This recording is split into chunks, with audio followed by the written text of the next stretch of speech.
Number 6 start किया था और चैप्टर नंबर 6 में बेटा हमने डिस्कस किया था विस्कोसिटी को, ड्रैग फोर्स को और स्टोक्स लॉ को। आज बेटा हमारा नेक्स्ट टॉपिक है टर्मिनल वेलोसिटी। अब बेटा टर्मिनल वेलोसिटी का कॉन्सेप्ट समझने के लिए आपको ड्रैग फोर्स का जो कॉन्सेप्ट है बेटा वो आपको ज़हन में रखना पड़ेगा। कल आपको याद होगा बेटा हमने ये पढ़ा था कि जब भी कोई ऑब्जेक्ट किसी फ्लूइड में से मूव करता है तो फ्लूइड में से पास होते वक्त फ्लूइड उस पर एक रिटार्डिंग फोर्स लगाता है और उस रिटार्डिंग फोर्स का नाम है बेटा ड्रैग फोर्स। फिर हमने ये भी पढ़ा कि ये जो ड्रैग फोर्स है इसकी वैल्यू डिपेंड करती है स्पीड ऑफ द ऑब्जेक्ट के ऊपर। जो स्पीड ऑफ द ऑब्जेक्ट बढ़ती जाएगी तो फ्लूइड उसके ऊपर ज्यादा ड्रैग फोर्स लगाएगा। अब इस कॉन्सेप्ट को बेटा ज़हन में रख के आ जाए आप किसकी तरफ, टर्मिनल वेलोसिटी की तरफ। तो बेटा हम कल वाली ही एक एग्जांपल ले लेते हैं फॉग ड्रॉपलेट का।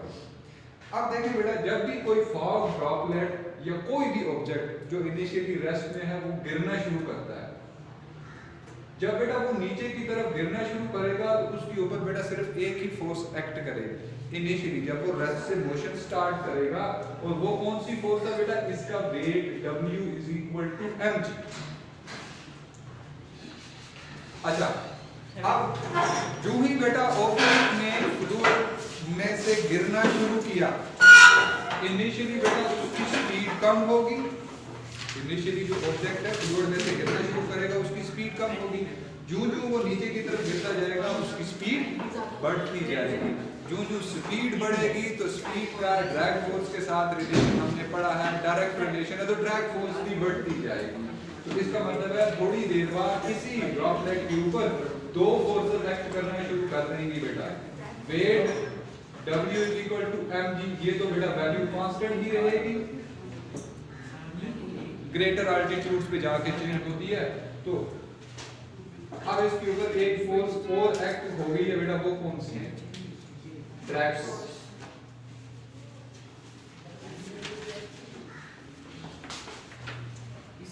अब मजीद जब आपका ड्रॉपलेट या ऑब्जेक्ट गिरेगा तो स्पीड उसकी बढ़ेगी तो ड्रैग फोर्स भी बढ़ती जाएगी। एक पॉइंट ऐसा आएगा बेटा कि इस ड्रॉपलेट पे या इस ऑब्जेक्ट पे लगने वाली ये जो दो फोर्सेस हैं कौन सी, एक बेटा इसका वेट mg और ड्रैग फोर्स, इसको मैं FD से रिप्रेजेंट कर रहा हूं, ये दोनों बेटा आपस में इक्वल हो जाएंगे। उसके बाद बेटा आपका ये जो ऑब्जेक्ट है फिर ये यूनिफॉर्म वेलोसिटी से मूव करना शुरू कर देगा। उस यूनिफॉर्म वेलोसिटी को बेटा हम नाम देते हैं टर्मिनल वेलोसिटी। कॉन्सेप्ट समझ आ गया?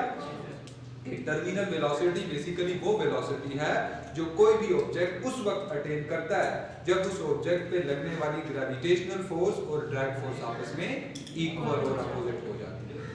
सो डेफिनेशन फिर देख लेते हैं। तो डेफिनेशन क्या बनी, maximum constant velocity attend bye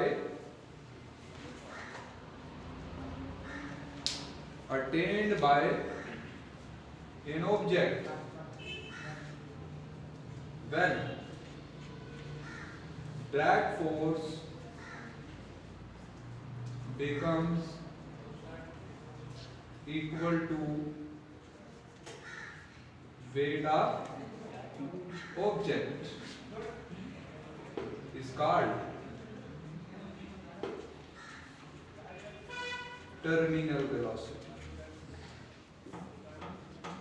ठीक हो गया बेटा। अब बेटा हमने टर्मिनल वेलोसिटी के लिए रिलेशन निकालना है और ये देखना है कि टर्मिनल वेलोसिटी की जो वैल्यू है ये किन किन फैक्टर्स के ऊपर डिपेंड करेगी। तो बेटा इस एक्सप्लेनेशन में आ जाए। तो एक्सप्लेनेशन में बेटा हम एग्जांपल ले लेते हैं। अगेन ये जो फॉग के अंदर वाटर ड्रॉपलेट्स होते हैं उसकी एग्जांपल ले लेते हैं। So when a droplet is falling through a fluid, तो फ्लूइड कौन सा है बेटा, यहां पे हमारी एयर है। देन फिर बेटा जो नेट फोर्स है यानी ड्रॉपलेट पे जो नेट फोर्स लग रही होगी वो किसके इक्वल होगी बेटा?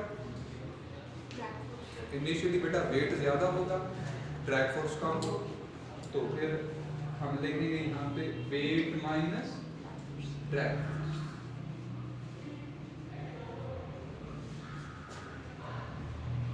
ओके बेटा, net force according to Newton second law of motion F is equal to ma। इसको ma लिखने, वेट की जगह बेटा क्या लिखोगे? mg, ड्रैग फोर्स की जगह 6 pi eta r into vt। ये vt क्या चीज है? This vt represents terminal velocity. जब टर्मिनल वेलोसिटी अटेन होगी तो उस वक्त हमने लिख लिया बेटा कि जो नेट फोर्स है वो जीरो हो जाएगी। ड्रैग फोर्स कब अटेन होती है? जब बॉडी पे लगने वाली दोनों फोर्सेस इक्वल और अपोजिट होते हैं। जब ये दोनों इक्वल और अपोजिट होंगी तो नेट फोर्स क्या होगी? जीरो। तो जब किसी बॉडी पे कोई फोर्स ना लग रही हो, नेट फोर्स जीरो हो, तो Newton second law of motion कहता है एक्सेलरेशन भी प्रोड्यूस नहीं होगी। तो इसका मतलब कि इस एक्सेलरेशन की जगह हम क्या पुट करेंगे? जीरो पुट करेंगे। समझ गए मेरी बात? So when the droplet attains terminal velocity, then net force and hence A is equal to 0। ठीक हो गया बेटा? तो a की जगह बेटा 0 सब्स्टिट्यूट करें तो m into 0 will be equal to mg minus 6 pi eta r into vt। t subscript में लिखना है। सो 0 आ जाएगा बेटा लेफ्ट हैंड साइड पे, और यहां से बेटा आपके पास mg किसके इक्वल आ गया? r into vt। This implies Vt किसके इक्वल आएगा बेटा? 6 pi eta r, so mg divided by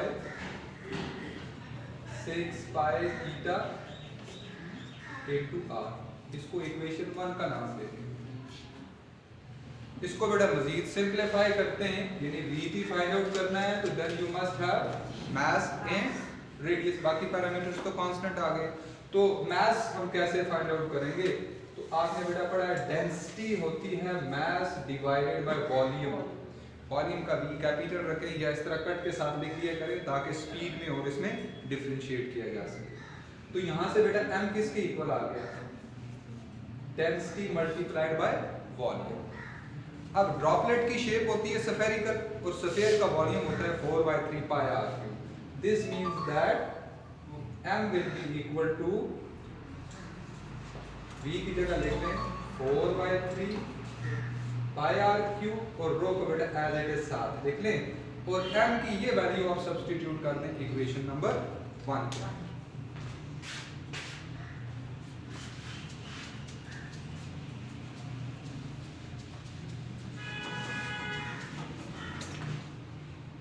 So now you have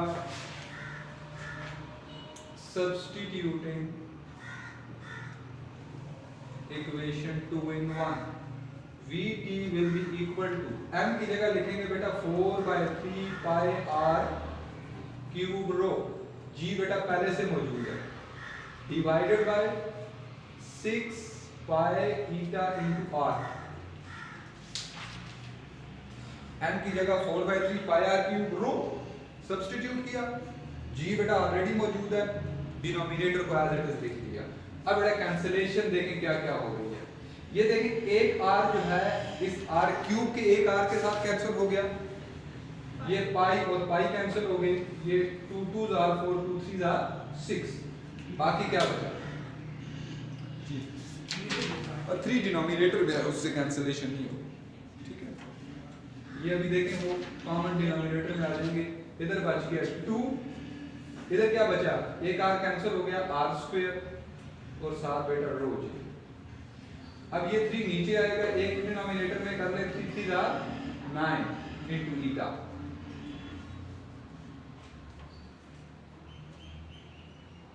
ठीक हो गया बेटा? अब जरा गौर करें, r के अलावा बाकी सारे कांस्टेंट पैरामीटर्स। तो इसका मतलब ये हुआ कि vt is proportional to r square.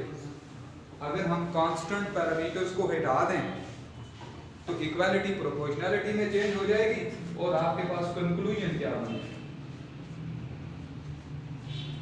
Conclusion ये बन बेटा, terminal velocity is directly proportional to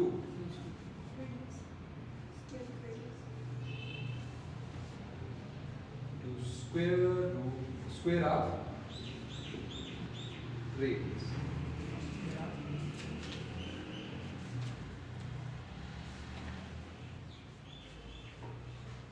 अभी हम ड्रॉपलेट ले रहे थे, ड्रॉपलेट का लिख लेते हैं, ठीक है। और लास्ट में बेटा अगर आप एग्जांपल्स टर्मिनल वेलोसिटी की लिखना चाहें उसमें आपके पास बेस्ट एग्जांपल है फॉग ड्रॉपलेट्स की। उसके बाद ये जो स्काई डाइवर्स होते हैं आपके पास हैं, ठीक है, तो they also attain terminal velocity. तो वो एग्जांपल्स भी आप लिख सकते हैं। Thank you ji.